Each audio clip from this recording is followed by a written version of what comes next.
ఈరోజు నల్గొండ జిల్లా కేంద్రంలో మరి విద్యాశాఖ ఇన్ఛార్జి మంత్రి గారు రావడం జరిగింది. ఆయనకు మరి బెస్ట్ అవైలబుల్ స్కీమ్కి సంబంధించినటువంటి పేరెంట్స్ తరఫున వినతి పత్రం ఇవ్వడం జరిగింది. మరి ఏంది వినతి పత్రం అంటే, దాదాపుగా 3 సంవత్సరాల బిల్లు మరి స్కూల్ యాజమాన్యానికి చెల్లిస్తలేరని చెప్పేసి పిల్లలని మరి స్కూళ్ళలోకి రానియనటువంటి పరిస్థితి. మరి ఆ పరిస్థితి మేము జిల్లా కలెక్టర్ గారికి చెప్తే వాళ్ళు పట్టించుకున్నటువంటి పరిస్థితి. జిల్లా యంత్రాంగం కూడా మరి ఈ స్కీము పిల్లల్ని పట్టించుకోలేని పరిస్థితిలో ఉంది. కాబట్టి ఈరోజు మంత్రి గారిని ఇక్కడ కలవడం జరిగింది. ఈ స్కీములో అధికంగా ఉన్నటువంటి పిల్లలు ఎస్సీలు కాబట్టి మరి ఎస్సీలు కాబట్టినే మరి అధికార యంత్రాంగం కానీ ఇక్కడ ఉన్నటువంటి ప్రభుత్వం మరి దీని మీద స్పందిస్తలేదా అనేది మాకు దాదాపుగా నెల రోజులుగా తిరుగుతున్నప్పటికీ ఇక్కడ ఎలాంటి స్పందన లేదు. కాబట్టి దీని మీద వెంటనే మరి మంత్రి గారు నూతనంగా ఎన్నికైనటువంటి మంత్రి గారు కాబట్టి తప్పకుండా విద్యాశాఖ మంత్రి గారు కాబట్టి తప్పకుండా దీని మీద వెంటనే బిల్లులు రిలీజ్ చేసి మా పిల్లలకు అధునాతనమైన విద్య అయినటువంటి ఐఐటిని కూడా అందులో చేర్చాలి. ఎందుకంటే మారుతున్న కాలానికి అనుగుణంగా ఐఐటి అనేది ప్రతి కార్పొరేట్ స్కూళ్ళల్లో ఐఐటిని మరి చేస్తున్నారు. కానీ ఎస్సీ ఎస్టీ స్కీమ్లకు సంబంధించి ఐఐటిని మరి ఎందుకు దాంట్లో పొందుపరుస్తలేరని చెప్పేసి మంత్రి గారికి ఈ సందర్భంగా మేము తెలియజేస్తున్నాం. కాబట్టి మంత్రి గారు తప్పకుండా మరి ఈ స్కీమ్లో తప్పకుండా ఐఐటిని చేర్చాలి.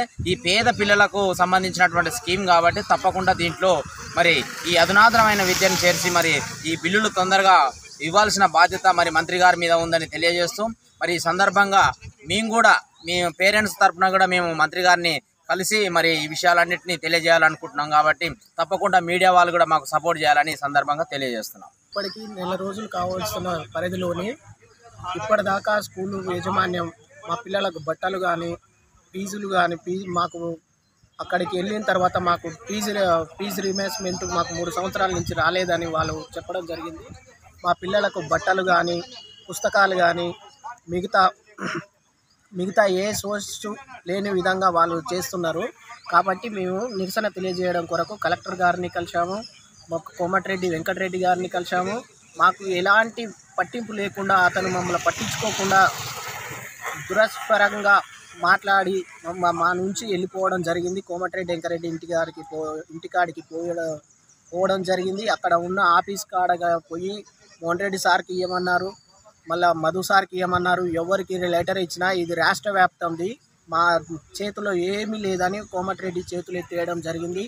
ఈ విద్యా సంస్థలకు ఓట్లప్పుడు ఎస్సీ ఎస్టీ మైనార్టీ ఓట్లు కావాలి, ఓన్లీ మైనార్టీ ఓట్ల కొరకు మాత్రమే వాళ్ళు వస్తున్నారు. కానీ ఇలాంటి మా పిల్లలను పట్టించుకునే సోర్సెస్ లేదు. కోమటిరెడ్డి వెంకరెడ్డి గారు కానీ ఈ తెలంగాణ గవర్నమెంట్కి కానీ కాంగ్రెస్ గవర్నమెంట్కి మా పిల్లలని పట్టించుకోవడం లేదు. కాబట్టి మేము ఈరోజు ఆందోళనకు దిగడం జరిగింది. ఈరోజు బాస్ స్కీమ్ కింద ఉన్నటువంటి పాఠశాల యాజమాన్యాలు గత 2 సంవత్సరాలుగా రియంబర్స్మెంట్ రావట్లేదన్న సాకుతోటి విద్యార్థులని పక్కకు తీసి మీకు ఏమున్నా ప్రభుత్వం చెప్పినట్టుగానే మేము చెప్తాం తప్ప ప్రైవేటు స్పెషల్ క్లాసులు మీకు ఉండవు, ఐఐటి క్లాసులు మీకు రావు, ఏమున్నా ప్రభుత్వం ఇచ్చినటువంటి పుస్తకాలను మాత్రం మీకు పంపిణీ చేస్తాము, మేము బుక్స్ ఇవ్వము, నోట్బుక్స్ ఇవ్వము, షూస్ ఇవ్వము, మీకు కావాల్సినటువంటి సకల సౌకర్యాలు మేము హాస్టల్లో ఫుడ్ కూడా మేము పెట్టము, మీ దిక్కున కూడా చెప్పుకోమని చెప్పేసానంటే విద్యార్థుల పేరెంట్స్ విద్యా సంస్థలు ఓపెన్ అయ్యి ఈరోజు చాలా రోజులు గడుస్తున్నా కూడా ఈ ప్రభుత్వం నిమ్మకు నీరెత్తినట్టుగా వ్యవహరించినటువంటి పరిస్థితి కనిపిస్తూ ఉన్నది. ఎందుకంటే దళిత బడుగు బలహీన పిల్లలంటే అంత చీప్గా కనిపిస్తున్నారా? ఈ అధికార యంత్రాంగానికి ఎందుకు ఎస్సీ ఎస్టీల మీద ఇంత చిన్న చూపు అని చెప్పేసి మేము అడుగుతూ ఉన్నాం.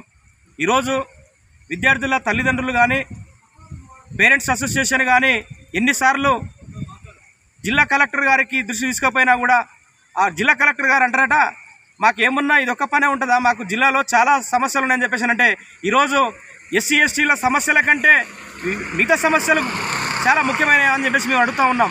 ఎస్సీ ఎస్టీల పిల్లలని బడిలోకి పక్కగా కూసబెట్టేసి పక్కగా చదువులు చెప్పించే పరిస్థితి ఉంటే ఇది మీకు కంటికి కనిపిస్తలే అని చెప్పేసి మేము బాధపడుతూ ఉన్నాం. ఎస్సీ ఎస్టీ బడుగు బడిగిన వర్గాల పిల్లలు అంత చీపు కనిపిస్తున్నారని చెప్పేసి మేము అడుగుతా ఉన్నాం.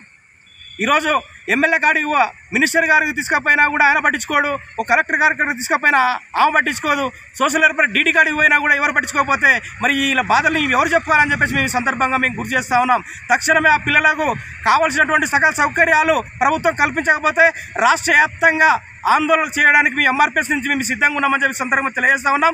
తక్షణమే నిధులు విడుదల చేసేసి వాళ్ళకి కావాల్సినటువంటి సౌకర్యాలని విద్యార్థులని పక్కకు కూర్చోబెట్టి ఉన్నటువంటి ఏదైతే పాఠశాల యజమాన్యాలు ఉన్నారో వాళ్ళపైన ఎస్సీ ఎస్టీ కేసులు కూడా మేము పెట్టడానికి కూడా సిద్ధంగా ఉన్నామని చెప్పి సందర్భంగా మేము తెలియజేస్తూ ఉన్నాం.